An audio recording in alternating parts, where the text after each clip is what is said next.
Follow the money. That's what I always say. You always follow the money. Yeah. This is Follow the Money with Mitch Moss and Pauly Howard on VSiN. Welcome in. We're live in downtown Vegas, Circa Resort Casino. Busy hour on tap in 15 minutes. Door 1 or door number 2. Mike Palm at the bottom of the hour, VP right here at Circa. And now we head out to the progressive guest line as Zach Cohen joins the program, has incredible write-ups every day throughout the entire year. Doesn't matter the sport season. He's going to be on something at vsin.com, and he joins us now on the progressive guest line. Zach, good afternoon. Thanks for the time. How are you? I'm good. How are you guys doing? Doing well. We'll get into your NBA win totals that you like already and that you've bet. You have 3 of them at least at this point. But first, you love betting on tennis. We're down to the semis now on both sides. Let's begin with the men. They'll go at it later on in the week, obviously. And Joker goes against Sinner. In this matchup, Sinner 215 at DK, Joker plus 160. You've already analyzed this match. What'd you come away with?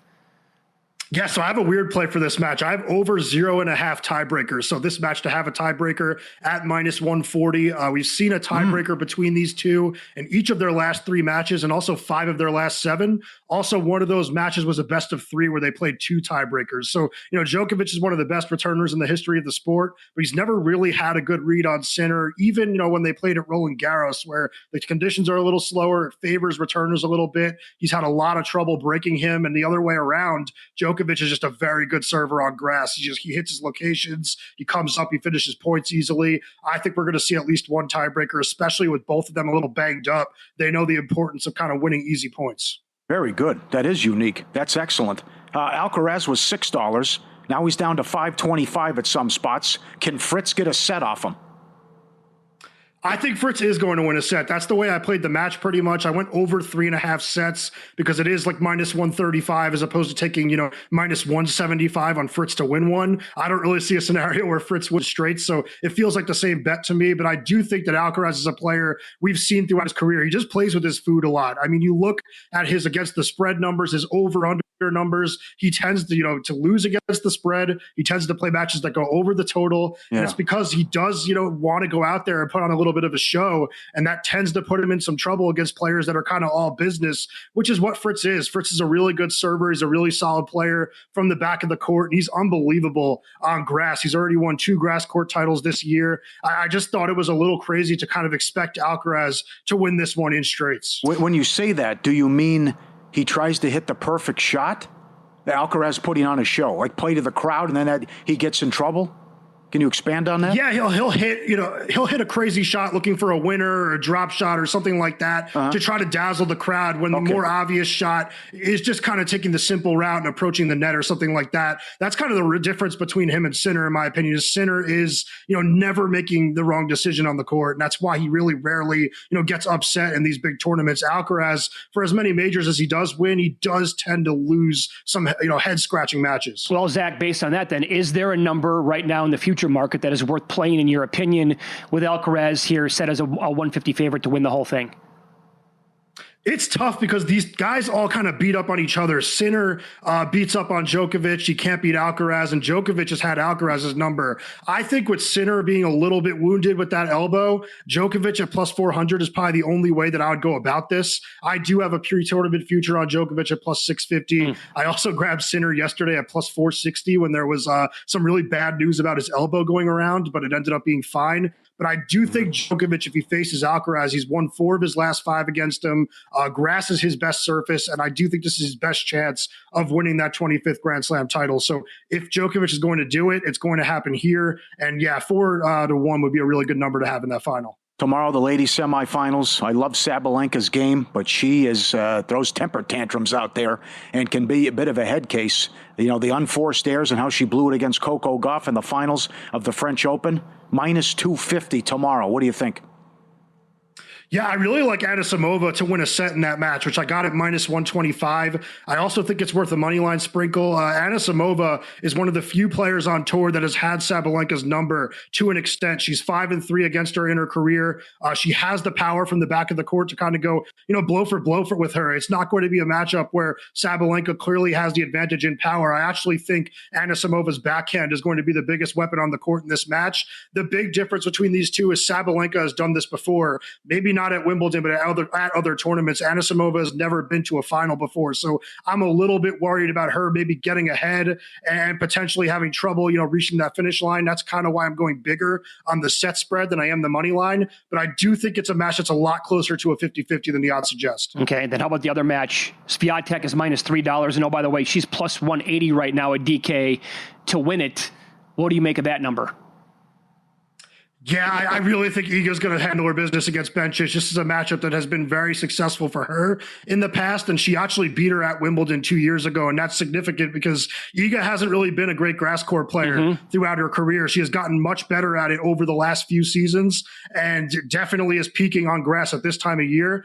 Also, I think that Iga just got through 3 players that really have given her trouble in the past, like really big hitters and aggressive players are the types of players that can kind of bully her a little bit. But she beat Danielle Collins, Clara Towson, and Ludmila Samsonova, and she did it easily with all 3 of them. So now that she gets kind of a similar player to her, where she's going to have the edge in power and serve, I really would find it hard to believe that she's going to lose now. And plus 180, it's maybe tempting. I'd probably lay off it and just wait to see what the number would be in the final. But I do think she has a shot at winning this tournament. She was one of my picks at plus 800 before it started, hoping for the best there. I mean, if she faces Anisimova, I'll be able to get a nice hedge. Follow the money, Pauly and Mitch Visa, the Sports Betting Network. Zach Cohen, our guest on the Progressive Guest Line. Some places have NBA win totals out. Last year in the West, 8 teams won at least 48 games. The Clippers went 50-32. They just made a big trade the last few days. What do you want to do? You heavy. 3 units you recommend. Clippers over. What number did you get and why? It was 45.5 at DraftKings, and I just thought that was insanely low. Like you just said, they won 50 games last year. They did not have a healthy Kawhi Leonard, missed more than half the regular season. I thought he looked right back to being a top 10 player in the league when he came back in the playoffs. And I do think that this is a team that got a little bit better in the offseason. There wasn't anything splashy. There was no Kevin Durant trade, but Brook Lopez is still a very good rim protector and a good floor spacer. I think for 20 minutes a night, when you bring Zubats off the floor, like having Lopez out there is going to help you a lot.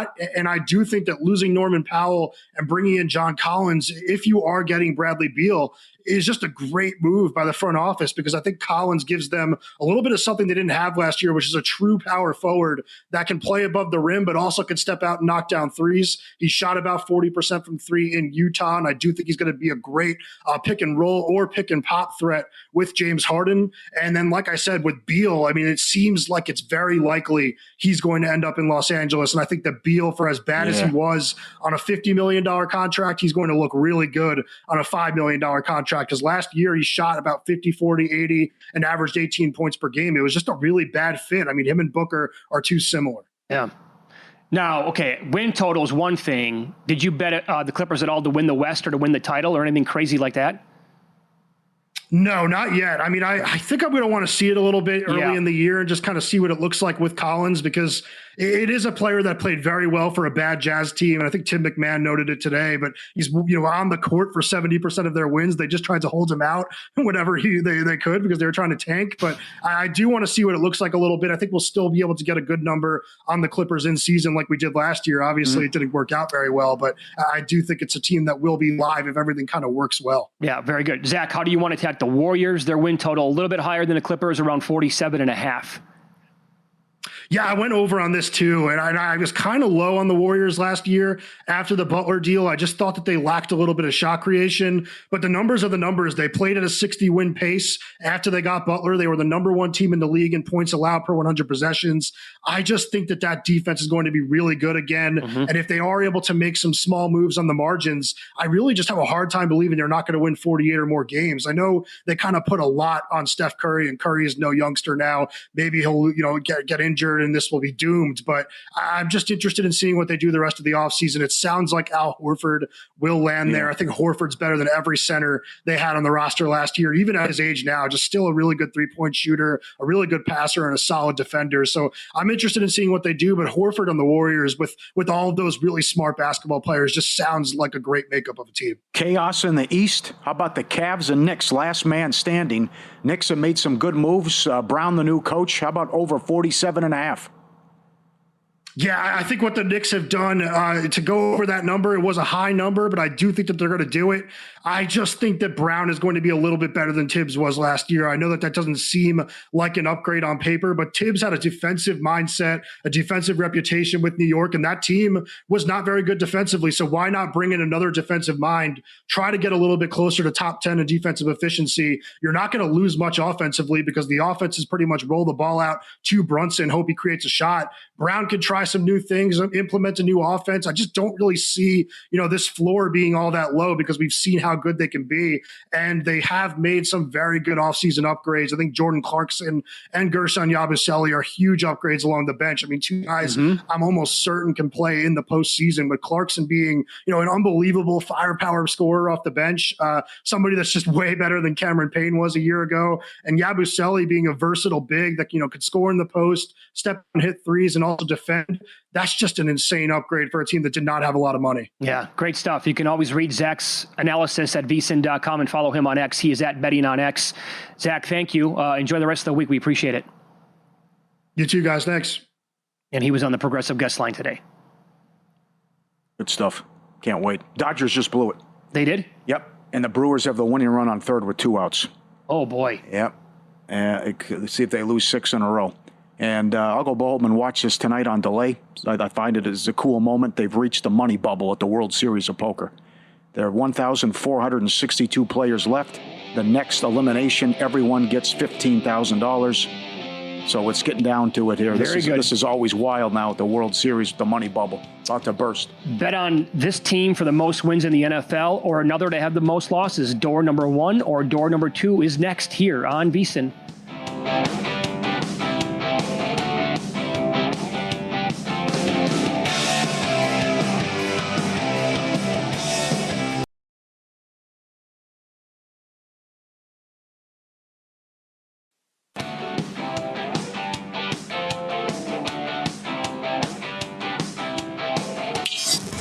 This is Follow the Money on VSiN. It's time to play everyone's favorite Follow the Money game. Live from the VSiN studios. Hey guys, you ready to let the dogs out? This is door number 1. New high score! What does high score mean? New high score, is that bad? What's that mean? Did I break it? Or door number 2. Get nothing! You lose! Good day, sir! Here's Mitch Moss and Pauly Howard. All right, love it. I'm an agent of chaos. I would love to see this. Door 1, the Bucks trade Giannis. Door 2, the Lakers trade LeBron. I'm going to go Lakers trade LeBron. Okay, all right. Here's the reason why. I still think the Bucks can do some damage next year in the Eastern Conference. They would get a haul for Giannis. They would, but I also, that ship has sailed now. I don't think it's going to happen. Yeah. So the Lakers might at some point just have to say, okay, we're going to do what's best for LeBron if he really wants to get out of here, and now we need to start looking at the future, like now. And the Western Conference is also much better than the Eastern Conference. Mm-hmm. Like I said, I'm not going to be stunned if the Bucks make the semifinals of the East next year, and then who knows what happens, right? That dude's going to be an MVP candidate the entire year. He'll put that entire squad on his back. The Lakers, I think, have... I'm intrigued. I want to see how it's going to work with DeAndre Ayton and JJ Redick's, next year as the head coach. Said all the right things at the press conference. He certainly did. Yeah. That was a winning press conference, by the way, from him. Yep. But I think in the West, they're not beating the Nuggets. They're not going to beat Oklahoma City. They're not better than the Rockets. I think they can beat Denver. I think they can. But fair enough. I don't. Did you hear what he said? Did he say Luka's cut? A video game? He said he's cut? We're all ripped. Ripped, I think, yeah. Ripped, he said. Yeah. Oh, that'd be something if he dropped some weight. Sure. Okay. But you'd rather have Giannis? Yeah, because it could be a haul. Also, in light of all the moves Milwaukee just made, then it'd be crazy if he asked for a trade and there'd be a bidding war. But like Bobby Marks said, and it was ESPN on ESPN Crime, there's no market for the guy. What are you going to give up for a guy who might only play one more season? He's a great player, but he's in his 40s and might retire in the next year or two. What are you going to give up in terms of assets? That's fair. Sure. Door 1, most wins. The Bills plus 350. Door 2, the fewest wins. The Browns 4-1. I'm going to go door number 1, the Bills plus 350. because I think they have a path there where in that division they can do a lot of damage, and I like their schedule overall anyway, and they have the reigning MVP, and eventually these teams get over the hump and they make it to the Super Bowl. I think it's going to happen with Buffalo at some point. I don't know. Mahomes has obviously been a thorn in their side for many, many years, but like their competition, certainly it could be, Philadelphia again, although they have a very difficult schedule. It could be a team like Baltimore. It could be, I don't know. I mean, throw out another team with a very decent path, but I think their path to the most wins is better than any other team to the fewest wins in the league. Because I can make a case for the Saints. I think you can absolutely make a case for the Giants. And what if Cam Ward's not any good? Yeah, definitely. Sure. Not bad. Okay, let's dig deep. Dig deep. Oh, no. Do I have to dig deep on this one? Door 1. Would you rather have the career... Oh, my fault. I'll do that coming up. Door 1. NFL, worst to first. Door 2. First to worst. More likely. Both? Yeah?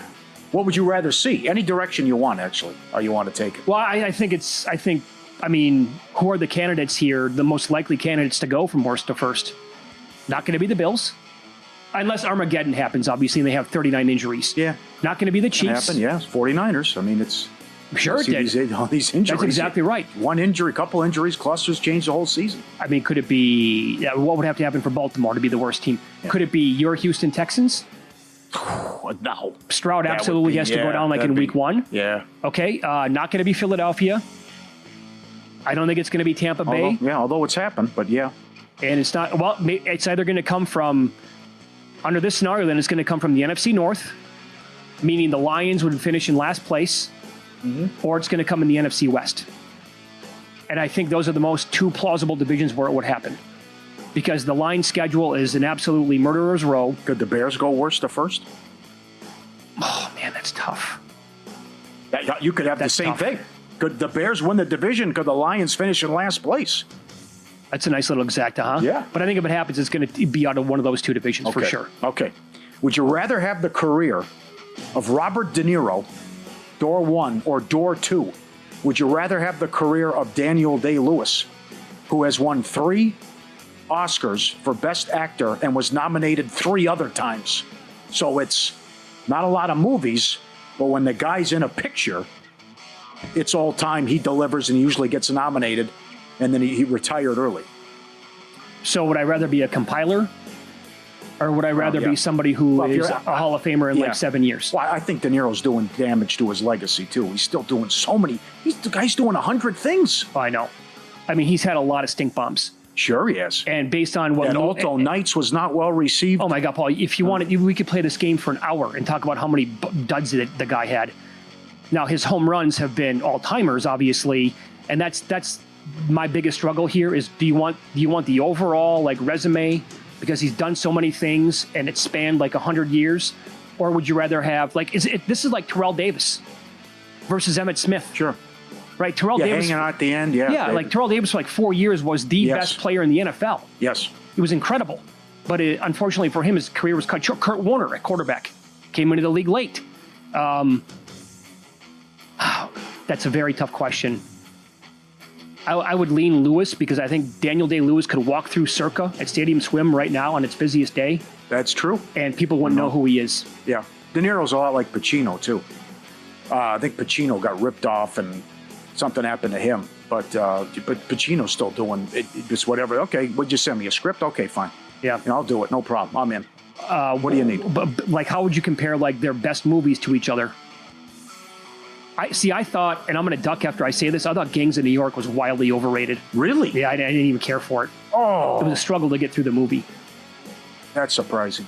Okay, well, teach his own. But his other stuff is, Daniel Day is incredible. Door number 1, the ability to dunk a basketball on a 10-foot rim, or door number 2, hit a home run at a Major League Baseball park. Door 2 all day. Absolutely. Just sit there and admire it. And to be able to do that, kind of, it's like hitting a perfect tee shot, 350 or something. I want to know what that feels like. Yeah. I've never been able to do that, right? But that's, I think, door 2. I hit 1 home run in Little League growing up as a kid, and what a feeling it was. Because then the next time you come up, the coach is yelling, the players are yelling, get back!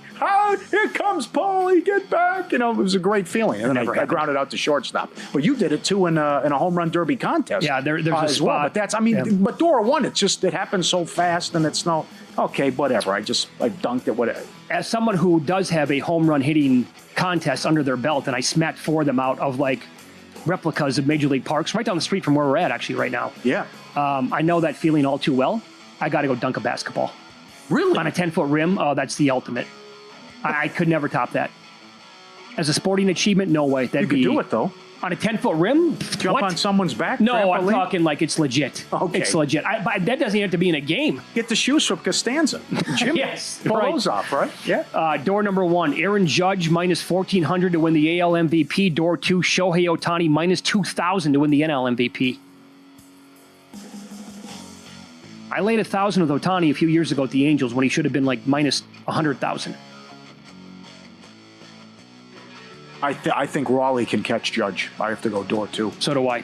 Yep. Yep. You also have the pitching angle. For sure. Right? Mm-hmm. And it's still, the home run ability, and the guy can give you 5 scoreless and go deep a couple times. Door 1, Yankees win the AL East, even money. Door 2, Mets win the NL East, minus 110. Got to go door 2.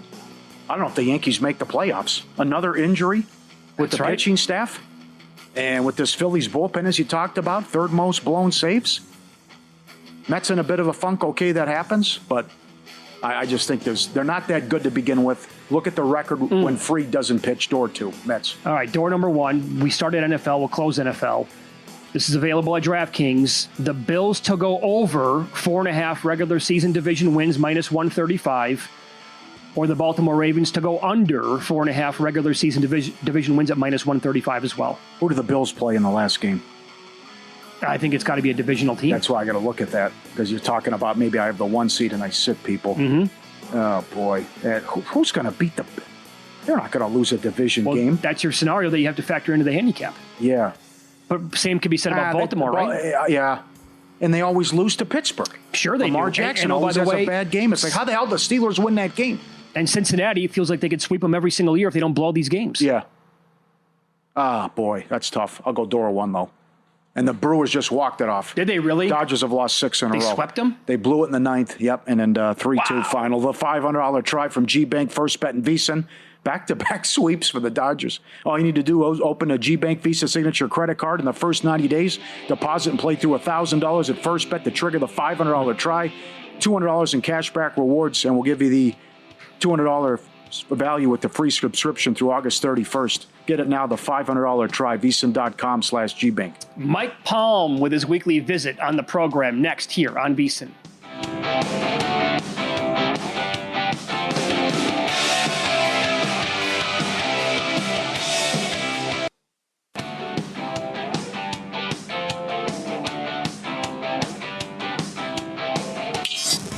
This is Follow the Money on VSiN.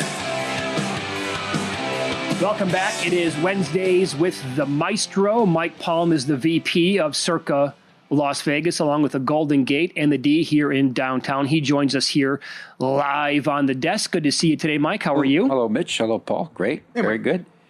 Grandissimo number 3. How about this? Break the news. Yeah. We got a text at 1:46 Pacific time from Derek Stevens, and it said, we just had a local regular customer walk into the Tuscany, and he became the third Grandissimo entry. It's a $100,000 Survivor contest. Yes. I believe that we will have 4 or 5 by the time the week's out. I think there's some more people coming in.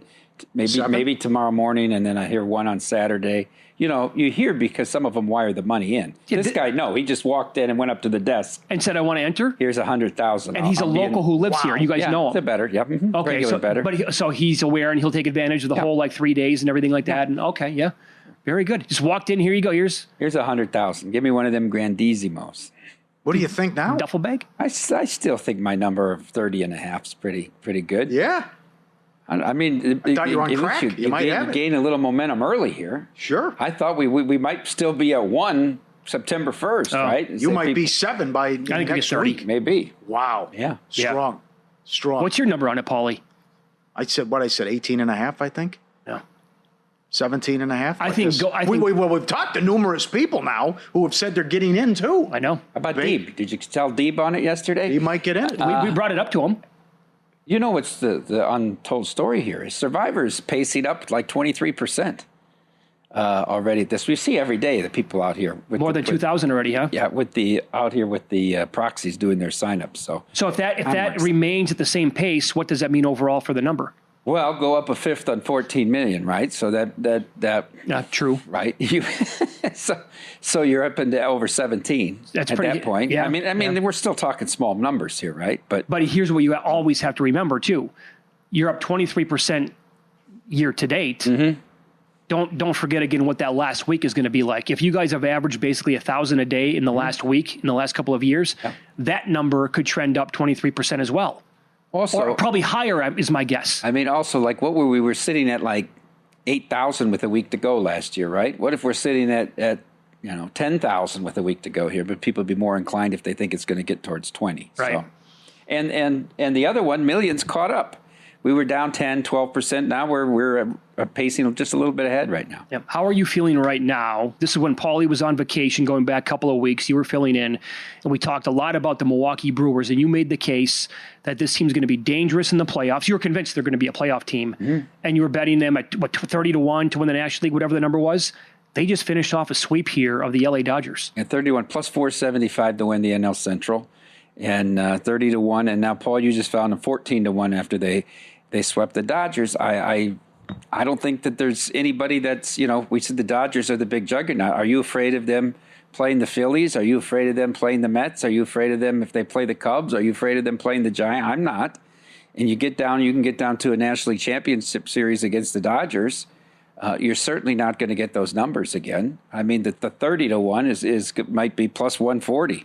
Who knows at that point? Dodgers seem a little bit disinterested right now as well. Now, what's the 6 in a row for them? Yeah. Well, in all fairness, though, they're missing, obviously, a lot of pitchers and a lot of guys in the regular day lineup as well. They have more payroll they've paid out to injured players this year than like 3 teams have payroll.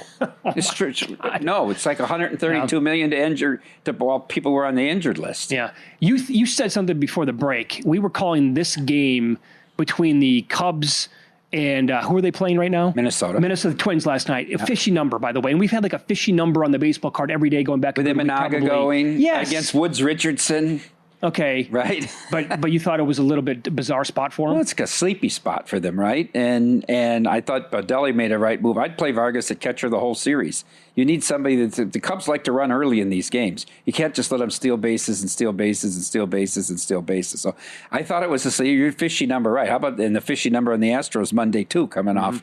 That got bet from like 187 down to 116. That got bet off the board to the Guardians, and the Guardians came back and did it again last night. But can we officially say Verlander's done now? Did you hear me earlier in the day? I did not. Read this. Yeah, no, I did not. He's got some great angles on this, yeah. This is after the last start, okay? It's 4-0 Phillies. In this. I can't get fastballs by guys when I should be able to. I can't get them to chase the good off-speed pitch. When I throw a bad one, they're on it. I've had 2 or 3 instances in my career where everything I've known to try to fix something doesn't work, and I've had to reinvent the wheel. Well, now it's time to just throw bleep against the wall and see what works. Hopefully I can rely a lot on my past and understand my mechanics and figure it out quickly. Doesn't have a win. We're almost to August. And point this out, too. He doesn't have a win, and he's faced the White Sox. He's faced the Rockies. He's faced the Marlins and the A's twice and doesn't have a win. When my son was born, so that's December of 15. So this is the year 2016. And he had a bad ending to 15, and he started out, and I had a tweet because Derek and Nicole gave him a Tigers onesie. So I put it in on opening day, and I put this tweet out about he whispered, "Verlander is done, Daddy." Now, that's 9 years ago. Right? Obviously, you talk about reinventing yourself. He reinvented himself. But what's left now? You're right. We're mid-July, and he doesn't have a win yet. Well, I mean, let's pretend for a second this team makes the playoffs, right? They're still a pretty good team. Yeah, I think they will make the playoffs. How can they possibly trot him out there? Cannot. Can he even be on the roster? I don't think he can take up a roster. So we can't. What are you going to bring him in if they're long relief? You're going to try to close with them. He can't throw a fastball by anybody. No way. No. We got a good tweet earlier. I love doing cross-sport parlays, and I've done a couple. I'll have one tomorrow again in the pizzeria. Somebody said you can bet Ohio State just to make the playoff, and the Bills to win the East. It's like minus 128, which I think is a really good bet. A lot of things you can do with the Bills to win the East. Yes. Right? Yes. That's way too short. It's just a bet that Josh Allen doesn't get hurt. I mean, Scooble with Bills to win the East. I think Skeen's a little more vulnerable, but you could still do that. I mean, there's a lot of things that you can take with the Bills to win the East as 2-team parlays that you can get you to about even money. So you think Scooble, Cy Young? How's he going to lose to Cy Young? Where's his bad stuff? He's just a machine right now. He really is. 10 Ks and maybe he gives up a run or two. And he throws up and in. He doesn't care. And the team scores a lot of runs for him. Here's the problem with Detroit. Outside of Scooble, who do you trust as a starter? Nobody for me. And I'm an Olsen guy. He gives up 2 in the first today. Can you get there with Mize? In a playoff spot? You're saying you like Mize? Run this by him, what you brought up to Derek yesterday. ESPN.com, the proposed trade. Job, Keith, and their 2 best prospects for Skeens. Derek I thought was going to punch Paul for bringing it up. Yeah. No, he got to be offended. He was. He should be offended. Yeah, he should be He offended. absolutely should be offended. That's ridiculous. There's no way you'd make that deal? No, I wouldn't make. Why would you give up Job? I think he got hurt. I wouldn't give him up. Why would you give up all your prospects for Skeen? How long are you going to keep? You're not going to pay them both. Well, that's you're going to the give point. them both $300 million. That's the thing. You can't. You have to pay them over the next 10 years between like $600 and $800 million combined. You have to give up one of them. So there's no point to that. Imagine they do that and then look at this, arm trouble for both guys again. No. You'd be completely stuck. Mm-hmm. Yeah, that's the only worry with Scooble is he's been injured before. To me, I look at Skeens and my comeback is I have Scooble and Skeens. Yes. which is pray for rain. Yeah, well, Right? Yeah. I'll put Flaherty in there. Maybe he can only give up 3 runs, but good luck beating me in a playoff, especially in a short series. Sorry. I have a little Houston to win the American League. I added them when you were on vacation at the end of that week too, so I don't feel too bad about that. Yeah. I think the Yankees. Tell me where the Yankees are better than Toronto in any position other than Judge. I don't know if they're going to make the playoffs. They are. Are they going to make the playoffs? They might not. I don't know. Yeah. The other one, too. The only thing they have going is that nobody will come out of the Central except the Tigers. Yeah. Yeah, right. Well, that's over, right? Yeah. And then how many teams are actually going to come out of the West? 2, Houston and Seattle. Maybe Seattle. I don't know. Maybe Seattle. I said this earlier. You can't trust them against good teams. No, that's true. They don't. In every one of the pitchers is not quite what you expected them to be. Maybe other than Wu, who I think maybe is the best one right now. Well, after the show, we're going to say hi to Glenn from Quincy, who we met at Foxwoods. So many people are doing this, and I met Chris from Illinois, he's an importer-exporter. Oh, Chris is an awesome guy. Dude. Yeah. Go all in. Did he tell you, by the way, true story, he gave up the exporting? Yes, he told me. Yes. Yeah, it's so good. That's the all-in package at Circa, $400, 2-night stay, $100 dining credit. The guy from Japan did this, too. $100 beverage credit, your own day bed at Stadium Swim where the party never stops. Limited time offer through September 4th. Go all in, circalasvegas.com. Get a cabana while you're here. Reach out to Big Balls Wilbo, also a booth here at the book. Lock it in, all-in summer package, circalasvegas.com, $400. That was Tim Foote, who came in from Okinawa to sign up for the contest as well. Now, Derek gave him a bunch of, Circa swag because he said he's going to be the longest traveler to get here. Tim said, I'm not going to be. I know people are going to be coming from longer distances than Okinawa. Where? He said Australia. Yes. Okay. That's what I was going to say. New Zealand, Australia, Siberia. Where are the longer places? Is Siberia longer than... I think. You've got to go inland a little bit. More with Mike Palm up next. Did we miss the scheduling spot of all scheduling spots? You cannot be serious. Next here on VSiN.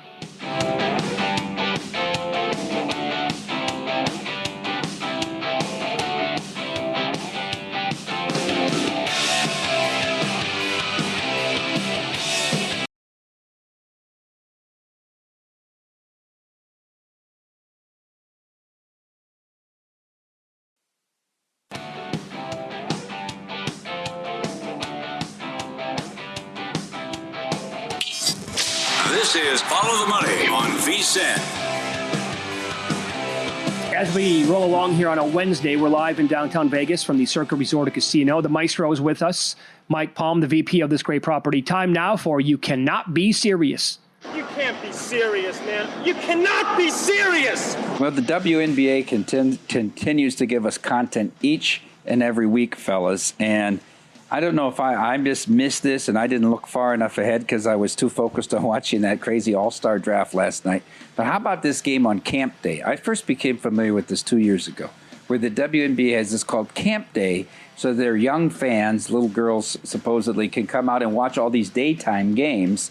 And today was the day. It's always before the All-Star break.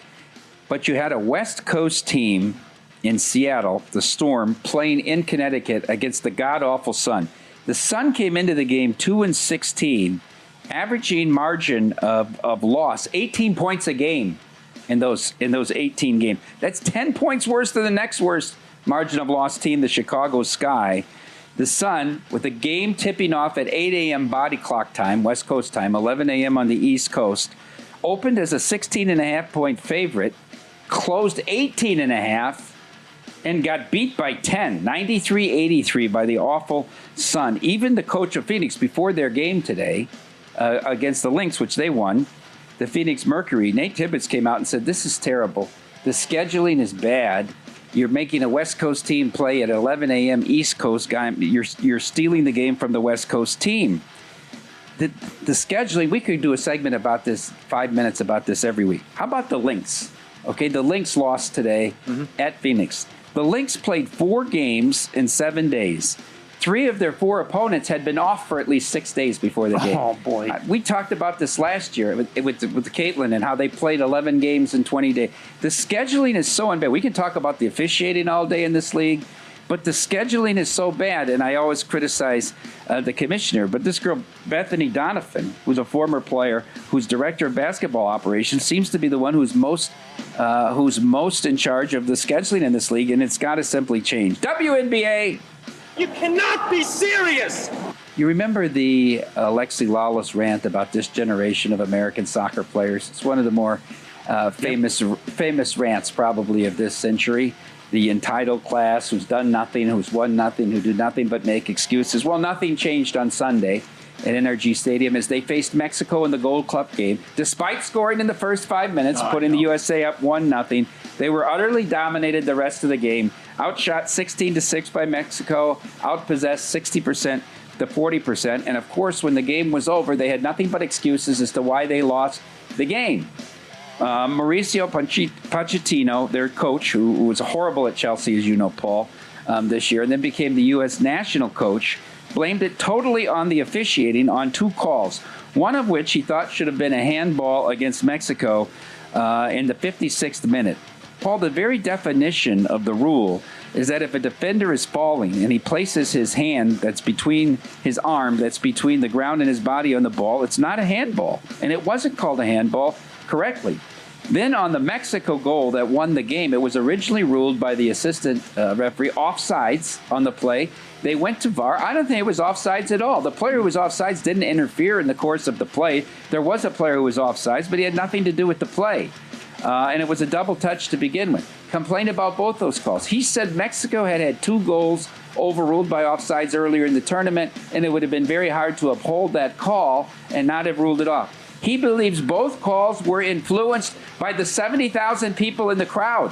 Oh, by the way, this game was in Houston, Texas. Yeah. And he's complaining about how all the Mexican fans, or those supporting Mexico, influenced the game. It's nothing but excuse-making now for 30 years with this U.S. men's national team, and nothing has changed. Mauricio Pochettino. You cannot be serious! Finally, I just had to bring this up about saves in baseball.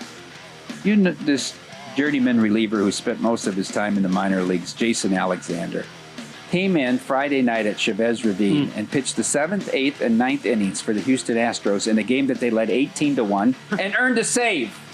Because the qualification is if you pitch 3 innings and you're not the winning pitcher and your team wins, no matter how many runs you're up by, you get a save. This kid has an ERA of almost 9 and earned his first career save.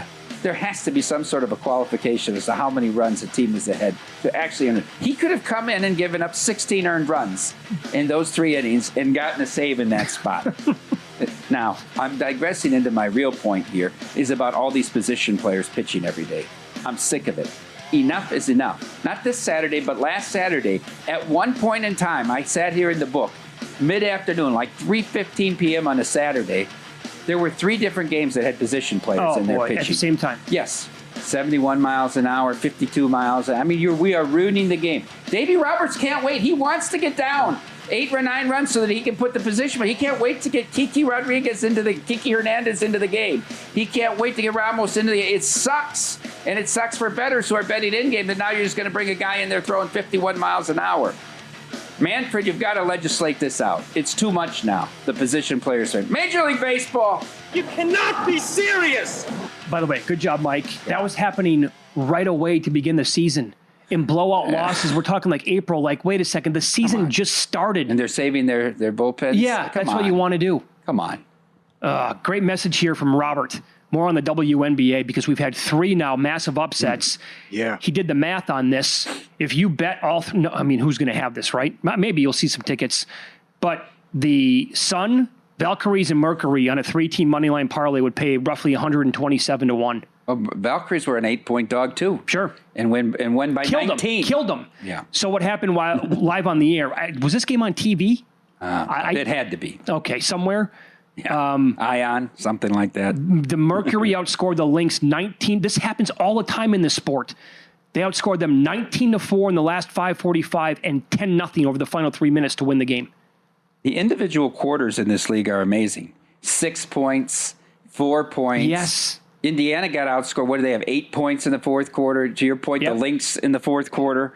And even Seattle was winning that game going into the fourth quarter that they lost by 10 against the Sun. I mean, what do you think they were in play? Well, if they're an 18.5-point favorite and they were up 8 going into the fourth quarter, they were probably 25 to 1 favorites in that game. You could probably got back 12 or 13 to 1 on the Sun. Yep. Okay, so you love betting baseball. We had a bunch of day games today. Do you like anything on the card coming up later on tonight? Come on. I have 3 plays. Okay, Reds? I let's have hear 3 them. plays. No, I can't watch the Reds. The Reds are like a minor league team. I'm going to take the Astros on the run line tonight to bounce back in this spot. You know, they're 7-0 at home after giving up 10 runs the game before. I just can't imagine that they're going to get swept by the Guardians. I think the Cubs wake up tonight. Okay. Orton's been pitching better and better and better. And they're a dog, minus 105. And then how does Kyle Hendricks get anybody out? Have you watched him pitch? Yes. How can he get anybody out? I'm going to take Texas minus 115 tonight against the Angels. This Rocker kid, by the way, has been pretty decent. That's Very good. Yeah. Yeah. Remember him when he was a star in the College World Series. Yeah. So Green now, Rocker. what do we make of the Rangers' offense at this point? Are we buying into like the sudden warmth that we've seen from certain spots of the lineup? Well, they're supposed to have been a lot better. I keep looking at this lineup saying, how can this team? I know. They have the 3rd least runs score. How can this team be so futile? They had to send Josh Young back to the minors. And I know the Simeon kid's having a bad year. He's hit a little better. I mean, he's having a really bad year. Yeah. But the team is too talented. The team is much too talented. I know the ballpark. They keep talking about the ball doesn't fly in that park. Right. Balls they think are home runs land short of the warning track. I still don't know if they're going to have enough to make it. I mean, if they can start scoring 4 or 4.5 runs a game, and then they have a shot with the staff. You know, Mitch, we talked about shutouts. We had all those shutouts when Paul was on vacation. I looked up this stat. This year is on pace to have 365 shutouts this Major League season, which it would be the highest of all time, and break the record of 359 from 1915 in the dead ball era. Incredible, the number of shutouts. What's the explanation behind that? That the highest in the last 6 years was 268. You know, blow by that by 100? Yes. Our offense is this bad? Pitching can't be this good overall, can it? Well, the amazing part is to have a shutout, you have probably used 3 pitchers on average. No kidding. In the back of these bullpens, which seem to yak every night. Yeah. So we're going to get that many, and yet what's the most by any individual pitcher for a complete game shutout? 2? Well, if you put under 2.5, you'd have to lay 15 to 1 on the under. I mean, they don't even get the complete game. Look at Wheeler, has about as good a game as you could pitch. He made 1 mistake on Sunday. Yeah, there isn't. Is he alive for our tickets? Oh, he's going to win. Is he going to win it? He's going to win National League Cy Young. Thank you. Come on. Yeah. Well, you Damn got right. Steen. That's another. He's got the best stats in 200 years. That's another leg. Wheeler to win the National League Cy Young on cross-sport parlays. What's he down plus to? 110? Really? Yeah. I got 8 to 1. You're that strong on it? Super strong on that. Yes. He's always a bridesmaid, though. He's second, he's I know. third. That's scary. We don't have a single starting pitcher with more than 1 shutout this year. Will anybody even get to 2? You could probably go back to before COVID and not find anybody with 3 in a year. Yeah. Right. Nobody can throw 110 pitches anymore. That's it. No. Great job, Michael. Thank you. Have a great week. Up next, we will get into the evening slate. Boy, the market thinks this struggling team opened up way too high as a favorite.